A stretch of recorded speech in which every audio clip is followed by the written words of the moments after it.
Welcome back to എമ്മി മലബാർ. ഇന്ന് ഞാൻ തയ്യാറാക്കാൻ പോകുന്ന റെസിപ്പി കുഴിമന്തിയാണ്. അറേബ്യൻ ഡിഷസൊക്കെ ഇഷ്ടപ്പെടുന്ന ആൾക്കാർക്ക് ഏറ്റവും കൂടുതൽ ഇഷ്ടമാവുന്ന ഒരു റെസിപ്പിയാണ് ഈ കുഴിമന്തി എന്ന് പറയുന്നത്. പിന്നെ ഇത് തയ്യാറാക്കാനായിട്ട് നമുക്ക് അധികം ടൈമൊന്നും വേണ്ട, പെട്ടെന്ന് തന്നെ തയ്യാറാക്കിയെടുക്കാൻ പറ്റും. നമ്മളിത് പ്രഷർ കുക്കറിലിട്ടിട്ടാണ് തയ്യാറാക്കുന്നത്. ബിരിയാണി ഉണ്ടാക്കുന്ന അത്രയും ടൈം പോലും ഇതിന് വേണ്ട. അപ്പോൾ വീഡിയോയിലേക്ക് കടക്കുന്നതിന് മുന്നേ ഒരു ഹാപ്പി ന്യൂസ് ഉണ്ട്. നമ്മുടെ ചാനൽ യൂട്യൂബിൻ്റെ ഫസ്റ്റ് മൈൽ സ്റ്റോണായ 1K സബ്സ്ക്രൈബേഴ്സ് കടന്നിട്ടുണ്ട്. അപ്പോൾ അതിനോടും ഞാൻ നന്ദി അറിയിക്കുകയാണ്. തുടർന്നും നിങ്ങളുടെ സപ്പോർട്ട് എനിക്ക് ആവശ്യമുണ്ട്. അപ്പോൾ നമുക്ക് വീഡിയോയിലേക്ക് കടക്കാം. അപ്പോൾ ഞാനിവിടെ ഒരു 1.5 ടേബിൾ സ്പൂണോളം വെളുത്തുള്ളി ഇഞ്ചി പേസ്റ്റ്, പിന്നെ ഉണക്കനാരങ്ങ, ഒരൽപ്പം കുരുമുളക്, ഗ്രാമ്പു, പട്ട, ഏലക്ക ഇത്രയും എടുത്തിട്ടുണ്ട്. ഇതിപ്പോൾ ഞാൻ തയ്യാറാക്കുന്ന ഒരു 4 പേർക്ക് കഴിക്കാനുള്ള ഫുഡാണ്, അതിൻ്റെ അളവാണ് കാണിക്കുന്നത്. പിന്നെ ഞാനിതാ മന്തിക്കുള്ള അരി ലോങ് ഗ്രെയിൻ ബസ്മതി റൈസാണ് എടുത്തിട്ടുള്ളത്. മന്തി ഉണ്ടാക്കാനുള്ള അരി എന്ന് ചോദിച്ചാലും കിട്ടും, അല്ലെങ്കിൽ ബസ്മതി റൈസ് എന്ന് പറഞ്ഞാൽ മതി. ലോങ് ഗ്രെയിൻ ബസ്മതി റൈസ് അത് ഞാൻ 1 മണിക്കൂർ വെള്ളത്തിൽ സോക്ക് ചെയ്യാൻ വെച്ചിട്ടുണ്ട്. ഇനി നമുക്ക് ആദ്യം മസാല തയ്യാറാക്കണം. അപ്പം നമ്മൾ കുക്കറിലാണ് തയ്യാറാക്കുന്നത്. അപ്പോൾ കുക്കർ നന്നായി ചൂടായതിന് ശേഷം ഇതിലേക്ക് എണ്ണ ഒഴിച്ചു കൊടുക്കുക. അപ്പോൾ സൺഫ്ലവർ ഓയിൽ എടുക്കുക, അല്ലെങ്കിൽ ഒലിവ് ഓയിൽ എടുക്കുക. വെളിച്ചെണ്ണ യൂസ് ചെയ്യേണ്ട, അപ്പോൾ ടേസ്റ്റ് കംപ്ലീറ്റ് മാറിപ്പോവും. ഇത് അറേബ്യൻ ഡിഷല്ലേ, അപ്പോൾ വെളിച്ചെണ്ണ അത്ര ഒരു ടേസ്റ്റ് കിട്ടില്ല. അപ്പോൾ എണ്ണ ചൂടായതിന് ശേഷം നമുക്കിതിലേക്ക് പട്ട, 3 ഏലക്ക, പിന്നെ ഗ്രാമ്പു, പിന്നെ 6-7 കുരുമുളക്, പിന്നെ ചേർക്കേണ്ടത് വെളുത്തുള്ളി ഇഞ്ചി പേസ്റ്റാണ്. ഇപ്പം തന്നെ ആ ഉണക്കനാരങ്ങ ഇതിലേക്ക് ചേർക്കണ്ട. അതൊക്കെ ചേർത്തിട്ട് നമുക്ക് നന്നായിട്ട് ഇളക്കി യോജിപ്പിക്കണം. പിന്നെ നിങ്ങൾ ഈ കുരുമുളക് ഇല്ലെങ്കിൽ കുരുമുളക് പൊടി ചേർക്കുക. പിന്നെ മല്ലിയില്ലേ, മൊത്തമായിട്ടുള്ള മല്ലി ഉണ്ടെങ്കിൽ അതും ഈ ടൈമിൽ ചേർത്ത് കൊടുത്താൽ മതി. ഇനി ഇതിൻ്റെയൊക്കെ ഒരു പച്ചമണം മാറുന്നത് വരെ ജസ്റ്റ് ഒന്ന് ഇളക്കി കൊടുക്കുക. ഇനി നമുക്ക് ഇതിലേക്ക് സവാള ചേർക്കണം. അപ്പം ഞാനിവിടെ ഒരു 1.5 സവാളയാണ് എടുത്തിട്ടുള്ളത്. ഒരു മീഡിയം സൈസിലുള്ള സവാള. അധികം മസാലയൊന്നും മന്തിക്ക് വേണ്ട. ഇനി ഇത് നന്നായിട്ട് വാടി കുഴയൊന്നും വേണ്ട, ഇതൊന്ന് ട്രാൻസ്പെറൻ്റായി വന്നാൽ മതി. ഏകദേശം ഒരു 10 മിനിറ്റ് നമ്മൾ ഈ കുക്കറിലിട്ടിട്ടൊന്ന് നന്നായിട്ട് വഴറ്റി കൊടുക്കുക. അപ്പോൾ ഉള്ളി ഒന്ന് പെട്ടെന്ന് കുക്കായി വരാൻ വേണ്ടിയിട്ട് നമുക്ക് ആവശ്യത്തിന് ഉപ്പ് ചേർത്ത് കൊടുക്കുക. അപ്പോൾ ഞാൻ നമ്മുടെ ചിക്കനിലേക്കുള്ള ഉപ്പും കൂടി ചേർത്തിട്ട് കുറച്ച് അധികം ഉപ്പ് ഇട്ടിട്ടുണ്ട്. എന്നിട്ട് നന്നായിട്ട് ഇളക്കി യോജിപ്പിക്കുക. ഇനി നമുക്കിതിലേക്ക് പച്ചമുളക് ഇടണം. അപ്പോൾ ഞാനിവിടെ 2 വലിയ പച്ചമുളക് എടുത്തിട്ടുണ്ട്. അത് നമ്മൾ മുറിച്ചിട്ട് ഇടണമെന്നൊന്നുമില്ല, അങ്ങനെ മൊത്തമായിട്ട് തന്നെ ഇട്ടാൽ മതി. എന്നിട്ട് നന്നായിട്ട് ഇളക്കി കൊടുക്കുക. പിന്നെ ഇതിലേക്ക് വേണ്ടിയത് മന്തി മസാലയാണ്. ഇത് റെഡിമെയ്ഡായിട്ട് കടയിൽ നിന്ന് മേടിക്കാൻ കിട്ടും. ഇതിപ്പോൾ ഇല്ലെങ്കിൽ ചിക്കൻ സ്റ്റോക്ക് ക്യൂബ് ചേർക്കുക. അപ്പോൾ ഇത് ചേർത്തതിന് ശേഷം നന്നായിട്ട് ഇളക്കുക. അപ്പോൾ ഇത് പൊടി ആയതുകൊണ്ട് പെട്ടെന്ന് കരിയും. അപ്പോൾ അതുകൊണ്ട് ലോ ഫ്ലെയിമിൽ ഇട്ടിട്ട് വേണം പൊടി ആഡ് ചെയ്തിട്ട് ഇളക്കാനായിട്ട്. അപ്പോൾ ഇതിൻ്റെ ഒരു റോ സ്മെല്ല് പോകുന്നവരെ ഇളക്കുക. എന്നിട്ട് ഇതിലേക്ക് വെള്ളം ഒഴിച്ചു കൊടുക്കുക, ചിക്കൻ വേവിക്കാനുള്ള വെള്ളം. അപ്പോൾ നമ്മളിവിടെ 1 ഗ്ലാസ് അരിയാണ് എടുത്തിട്ടുള്ളത്. അപ്പോൾ ആ 1 ഗ്ലാസ്സിൽ തന്നെയാണ് ഞാൻ വെള്ളം ഒഴിച്ചു കൊടുക്കുന്നത്. 1 ഗ്ലാസ് ആ അരി എടുത്ത ഗ്ലാസ് ഇല്ലേ, അതിൻ്റെ 1 ഗ്ലാസ്സിന് വെള്ളം ഒഴിച്ചു കൊടുത്തിട്ട് നന്നായിട്ട് ഇളക്കി കൊടുക്കുക. അപ്പോൾ ചിക്കൻ ഇടുന്നതിന് മുന്നേ നമ്മൾ നേരത്തെ മാറ്റി വെച്ച ആ ഉണക്കനാരങ്ങയില്ലേ, അത് ഇതിലേക്ക് ചേർക്കുക. അപ്പോൾ ചെറുതായിട്ടൊന്ന് മുറിച്ചിട്ട് വേണം നമ്മൾ ഇതിലേക്ക് ചേർക്കാനായിട്ട്, അതിൻ്റെ പുളിയൊക്കെ ഇറങ്ങി വരണം. ഇനി നമുക്ക് ഇതിലേക്ക് തക്കാളി പേസ്റ്റ് ചേർത്ത് കൊടുക്കാം. വെള്ളമൊന്നും ചേർക്കാതെ അരച്ചെടുത്ത തക്കാളിയാണിത്. അപ്പോൾ അത് ഞാനൊരു 2 ടേബിൾ സ്പൂൺ ചേർക്കുന്നുള്ളൂ, കാരണം നാരങ്ങയിൽ നിന്ന് പുളി ഇറങ്ങി വരും, അപ്പോൾ പുളി അധികമാവും. അപ്പോൾ ഞാൻ ഉപ്പ് നോക്കിയപ്പോൾ ഒരല്പം ഉപ്പ് കുറവുണ്ട്, അപ്പോൾ കുറച്ചും കൂടി ചേർത്തിട്ട് നന്നായിട്ട് ഇളക്കി കൊടുക്കുക. ഇനി നമുക്കിതിലേക്ക് ചിക്കൻ ചേർത്ത് കൊടുക്കുക. അപ്പോൾ ഒരു വലിയ ചിക്കന് 4 പീസായിട്ട് കട്ട് ചെയ്തിട്ടാണ് ഇത് എടുത്തിട്ടുള്ളത്. അപ്പോൾ വലിയ പീസ് കഴിക്കാൻ ഇഷ്ടമില്ലാത്തവർക്ക് ചെറിയ പീസ് ഇട്ടിട്ട് ഉണ്ടാക്കിയാലും മതി. കാരണം നമ്മൾ വീട്ടിൽ ഉണ്ടാക്കുമ്പോൾ നമ്മുടെ ഇഷ്ടത്തിനനുസരിച്ചിട്ടല്ലേ നമ്മൾ ഉണ്ടാക്കുക. അപ്പോൾ ഞാനിവിടെ 2 വലിയ പീസും പിന്നെ ഈ വലിയ പീസ് കഴിക്കാൻ ഇഷ്ടമില്ലാത്തവരുണ്ട് വീട്ടിൽ. അപ്പോൾ അവർക്ക് വേണ്ടിയിട്ട് കുഞ്ഞു പീസാക്കിയിട്ട് കട്ട് ചെയ്തിട്ടുണ്ട്. ഇനി നമുക്കിത് ഹൈ ഫ്ലെയിമിലിട്ടിട്ട് 2 വിസിൽ വരുന്നത് വരെ വേവിച്ചെടുക്കുക. അപ്പോൾ ചിക്കൻ ഇട്ടതിന് ശേഷം നമ്മൾ ചട്ടുക വെച്ചിട്ട് ജസ്റ്റ് ഒന്ന് മിക്സ് ചെയ്ത് കൊടുക്കുക. എന്നിട്ട് ലിഡ് ക്ലോസ് ചെയ്യുക.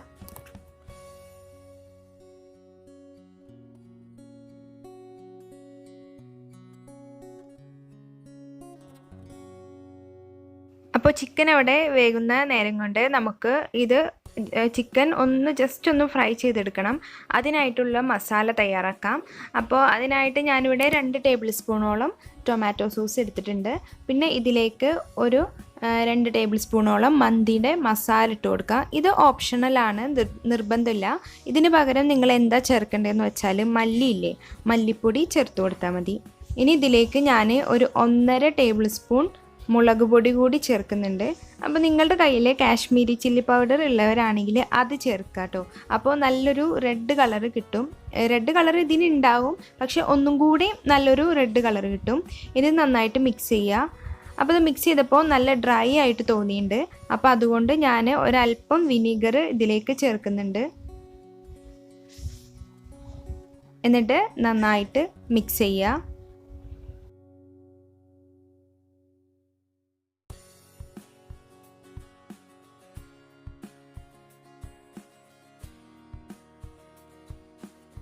അപ്പോൾ പേസ്റ്റ് ഇവിടെ തയ്യാറായിട്ടുണ്ട്. ഇനി നമുക്കിത് മാറ്റി വെക്കാം. ഇനി ഒരു പാൻ എടുക്കുക. അത് ചൂടായതിന് ശേഷം സൺഫ്ലവർ ഓയിൽ അല്പം ഒഴിച്ചു കൊടുക്കുക. എന്നിട്ട് ഇതിലേക്ക് നമ്മൾ വെള്ളത്തിൽ സോക്ക് ചെയ്യാൻ വെച്ച നമ്മുടെ അരിയില്ലേ, അത് നമ്മൾ ഊറ്റിയെടുത്തിട്ട് വേറെ മാറ്റി വെച്ചിട്ടുണ്ട്, വെള്ളമൊന്നും ഇല്ലാതെ. അത് നമുക്ക് ഇതിലേക്ക് ഇട്ടിട്ട് ഒന്ന് ഫ്രൈ ചെയ്തെടുക്കണം. ഇങ്ങനെ ചെയ്യുന്നതിൻ്റെ ഉദ്ദേശം എന്താണെന്ന് വെച്ചാൽ നമ്മൾ അരി കുക്കറിലിട്ട് വേവിക്കുമ്പോൾ അത് ഒട്ടിപ്പിടിക്കാനുള്ള ചാൻസ് ഉണ്ട്. അപ്പോൾ നമ്മൾ ഇങ്ങനെ ചെയ്യുവാണെങ്കിൽ ഓരോ അരിയും ഇങ്ങനെ സെപ്പറേറ്റ് ആയിട്ട് കിടക്കും. ഇങ്ങനെ കട്ട കെട്ടിയ പോലെ ഒരിക്കലും ഉണ്ടാവില്ല. അപ്പോൾ നല്ല എന്താ പറയുക, നമ്മൾ കടയിൽ നിന്നൊക്കെ മേടിക്കുന്ന മന്തി അങ്ങനെയല്ലേ, ഇങ്ങനെ കട്ടയൊന്നുമില്ലാതെ ഇങ്ങനെ സെപ്പറേറ്റ് ആയിട്ടല്ലേ കിടക്കുക. അപ്പോൾ അതുപോലെ കിട്ടാൻ വേണ്ടിയിട്ടാണ് നമ്മൾ ഇങ്ങനെ ചെയ്യുന്നത്. ഇത് നമ്മൾ ജസ്റ്റ് ഒരു 5 മിനിറ്റ് ലോ ഫ്ലെയിമിലിട്ടിട്ട് വറുത്തെടുത്താൽ മതി. അപ്പോൾ നിങ്ങൾ ഈ സ്റ്റെപ്പ് ഒരിക്കലും സ്കിപ്പ് ചെയ്യാൻ പാടില്ല. നല്ല ഇമ്പോർട്ടൻ്റ് ആയിട്ടുള്ള സ്റ്റെപ്പാണിത്. അപ്പോൾ റൈസ് ഇവിടെ റെഡി ആയിട്ടുണ്ട്. ഇനി നമുക്ക് ഫ്ലെയിം ഓഫ് ചെയ്യാം. ഇനി നമുക്ക് ചിക്കൻ തുറന്നു നോക്കാം. 2 വിസിൽ വന്നിട്ടുണ്ട്. അതിൻ്റെ എയറൊക്കെ പോയതിന് ശേഷം നമുക്കിത് തുറന്നു നോക്കാം. എന്നിട്ട് ചിക്കൻ ഇതിൽ നിന്ന് കോരി മാറ്റാം. അപ്പോൾ ചിക്കൻ എടുത്തതിന് ശേഷം ഇതിലുള്ള വെള്ളമില്ലേ, അതിലിട്ടിട്ട് തന്നെയാണ് നമ്മൾ റൈസ് കുക്ക് ചെയ്യുന്നതും. അപ്പോൾ നിങ്ങൾ ഈ വെള്ളം ഒന്ന് അളന്ന് നോക്കുക. ഇതിപ്പോൾ ടോട്ടൽ 2 കപ്പ് വെള്ളം ഉണ്ടാവും. കാരണം 1 കപ്പ് ഞാൻ ചേർത്തതും പിന്നെ 1 കപ്പ് ചിക്കനിൽ നിന്ന് ഇറങ്ങി വന്നതും. അപ്പോൾ ഞാൻ അളന്നപ്പോൾ 2 കപ്പ് തികച്ചില്ല. ഇനിയിപ്പോൾ 1.5 കപ്പാണ് നിങ്ങൾക്ക് കിട്ടുന്നെങ്കിലും കുഴപ്പമില്ല. അത്രയും വേവ് മതി നമ്മുടെ റൈസിന്. അപ്പോൾ ഇത് ഞാൻ അളന്നപ്പോൾ 2 കപ്പ് തികച്ചില്ല. ഒരു 1.25 കപ്പ് വെള്ളമുണ്ട്. അത് എന്നിട്ട് കുക്കറിലേക്ക് തന്നെ ഒഴിച്ചിട്ടുണ്ട്. എന്നിട്ട് നമ്മൾ നേരത്തെ ഫ്രൈ ചെയ്ത് മാറ്റി വെച്ച ആ അരി ഉണ്ടല്ലോ, അത് ഇതിലേക്ക് ചേർത്ത് കൊടുക്കുക.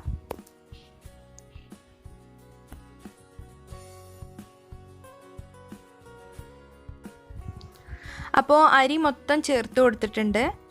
ഇനി നമുക്ക് ഇതൊന്ന് ഇളക്കി കൊടുക്കാം. അപ്പോൾ ഈ വെള്ളത്തിൽ അരിയൊക്കെ നന്നായിട്ട് മിക്സ് ആയിട്ടുണ്ട്. ഇനി നമുക്ക് ഇതിൻ്റെ ലിഡ് ക്ലോസ് ചെയ്തിട്ട് ഹൈ ഫ്ലെയിമല്ല, ഒരു മീഡിയം ഫ്ലെയിമിൽ വെച്ചിട്ട് ഒരു വിസിൽ അടിച്ചതിന് ശേഷം 2ാമത്തെ വിസിൽ വരരുത്, അതിന് മുന്നേ ആയിട്ട് നമ്മൾ ഓഫ് ചെയ്തിടുക. 2 വിസിൽ അടിച്ചു കഴിഞ്ഞാൽ പെട്ടെന്ന് അത് വെന്ത് കുഴയും. ഇനി നമുക്ക് ഈ വേവിച്ച് വെച്ച ചിക്കൻ എടുത്തിട്ട് നമ്മൾ നേരത്തെ തയ്യാറാക്കിയ മസാല ഉണ്ടല്ലോ, അത് ഇതിൻ്റെ മുകളിൽ തേച്ച് പിടിപ്പിക്കുക. എന്നിട്ട് നമുക്കിത് ജസ്റ്റ് ഒന്ന് ഫ്രൈ ചെയ്യണം.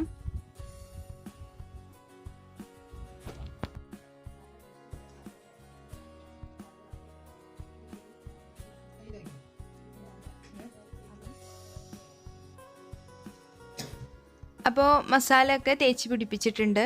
ഇനി നമുക്കിതൊന്ന് ഫ്രൈ ചെയ്യണം. അപ്പോൾ ഒരു 10 മിനിറ്റ് നമ്മളത് റെസ്റ്റ് ചെയ്യാൻ വെച്ചിട്ട് നമുക്കിതൊന്ന് ഫ്രൈ ചെയ്തെടുക്കണം. അപ്പോൾ ഒരു പാൻ എടുക്കുക, അതിലേക്ക് ആവശ്യത്തിന് എണ്ണ ഒഴിച്ചു കൊടുക്കുക. അപ്പോൾ ഞാൻ നേരത്തെ പറഞ്ഞ പോലെ ഫ്രൈ ചെയ്യാനാണെങ്കിൽ പോലും വെളിച്ചെണ്ണ നിങ്ങൾ എടുക്കരുത്. സൺഫ്ലവർ ഓയിൽ എടുക്കുക, അല്ലെങ്കിൽ ഒലിവ് ഓയിൽ എടുക്കുക. അപ്പോൾ എണ്ണ ചൂടായതിന് ശേഷം നമുക്കിതിലേക്ക് ചിക്കൻ ഇട്ട് കൊടുക്കുക. എന്നിട്ട് തിരിച്ചും മറിച്ചിട്ടിട്ട് കുക്ക് ചെയ്തെടുക്കുക.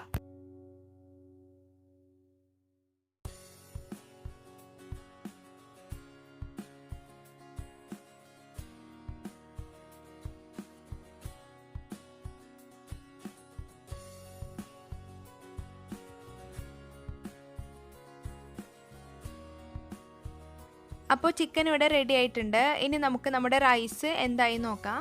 അപ്പോൾ ഒരു വിസിൽ അടിച്ചതിന് ശേഷം രണ്ടാമത്തെ വിസിൽ വരുന്നതിന് മുന്നേ ഓഫ് ചെയ്ത് വെച്ചിട്ടുള്ള ഫ്ലെയിമാണ്. ഇനി നമുക്കിത് തുറന്ന് നോക്കാം. അപ്പോൾ നമ്മുടെ റൈസ് ഇവിടെ കുക്കായി വന്നിട്ടുണ്ട്. വെള്ളത്തിൻ്റെ അംശമൊന്നും ഒട്ടുമില്ല. ഇനിയിപ്പോൾ നിങ്ങൾ ഇങ്ങനെ കുക്ക് ചെയ്തെടുത്തതിന് ശേഷം ഒരല്പം വെള്ളം പോലെ തോന്നുന്നുണ്ടെങ്കിൽ ഇതുപോലെ ചെയ്താൽ മതി. വേറൊരു പാൻ എടുക്കുക, എന്നിട്ട് അതിലേക്ക് റൈസ് ഇട്ടിട്ട് ഒന്ന് ലോ ഫ്ലെയിമിൽ കുറച്ച് നേരം വെച്ചാൽ മതി. അപ്പോൾ ആ വെള്ളമൊക്കെ പൊക്കോളും. അപ്പോൾ ഞാൻ ആ ചിക്കൻ പൊരിച്ച ആ പാൻ തന്നെയാണ് എടുത്തിട്ടുള്ളത്. അതിൽ തന്നെയാണ് ഞാൻ ദമ്മിടാൻ പോകുന്നത്. അപ്പോൾ അതിലേക്ക് ഞാൻ നമ്മൾ കുക്ക് ചെയ്ത് മാറ്റി വെച്ച മന്തി റൈസ് ഇട്ട് കൊടുക്കുകയാണ്.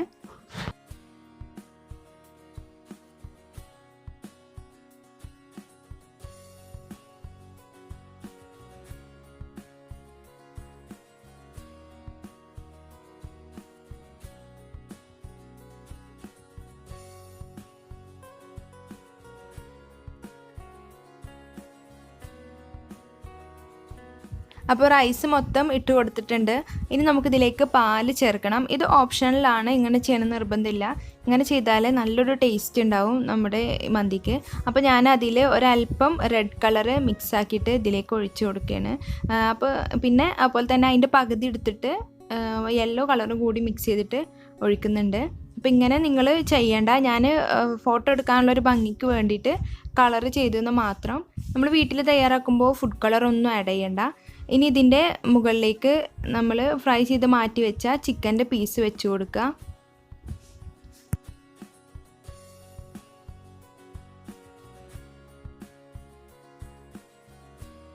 അപ്പോൾ നമ്മുടെ റൈസ് ഇവിടെ സെറ്റാക്കി വെച്ചിട്ടുണ്ട്. ഇനി ഇതിലേക്ക് നമുക്ക് ചാർക്കോൾ വെച്ച് കൊടുക്കാം.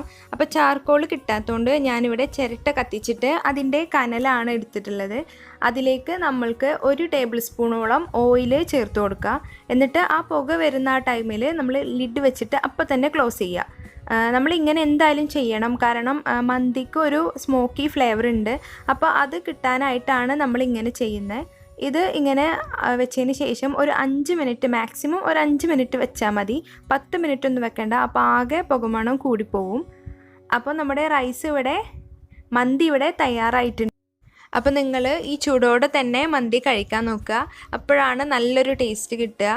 അപ്പോൾ ഇത് നല്ല സിമ്പിളല്ലേ തയ്യാറാക്കാനായിട്ട്. നമ്മൾ ബിരിയാണി തയ്യാറാക്കുന്ന ടൈം പോലും ഇതിന് വേണ്ട. നിങ്ങളെല്ലാവരും ഇതൊന്ന് ട്രൈ ചെയ്ത് നോക്കണം. ട്രൈ ചെയ്തിട്ട് ഫീഡ്ബാക്ക് എന്നെ അറിയിക്കുക. താഴെ കമൻറ്റ് ചെയ്യുക എന്തെങ്കിലും ഡൗട്ടൊക്കെ ഉണ്ടെങ്കിൽ. പിന്നെ ഇഷ്ടമായാൽ ലൈക്ക് ചെയ്യുക, ഷെയർ ചെയ്യുക. പിന്നെ ഞാൻ ഒരുപാട് റെസിപ്പീസ് ഇപ്പോൾ ചെയ്തിട്ടുണ്ട്. ഒരു 64 വീഡിയോ ഞാൻ ഇപ്പോൾ ചെയ്തിട്ടുണ്ട്. അതെല്ലാവരും പോയിട്ട് കാണുക. തുടർന്നും നിങ്ങൾ എന്നെ ഇതുപോലെ സപ്പോർട്ട് ചെയ്യുക. അപ്പോൾ ചാനൽ ആരെങ്കിലും പുതുതായിട്ട് കാണുന്നുണ്ടെങ്കിൽ ഒന്ന് സബ്സ്ക്രൈബ് ചെയ്യുക. അപ്പോൾ അടുത്ത വീഡിയോ ആയിട്ട് വരുന്നത് വരെ താങ്ക്സ് ഫോർ വാച്ചിങ്.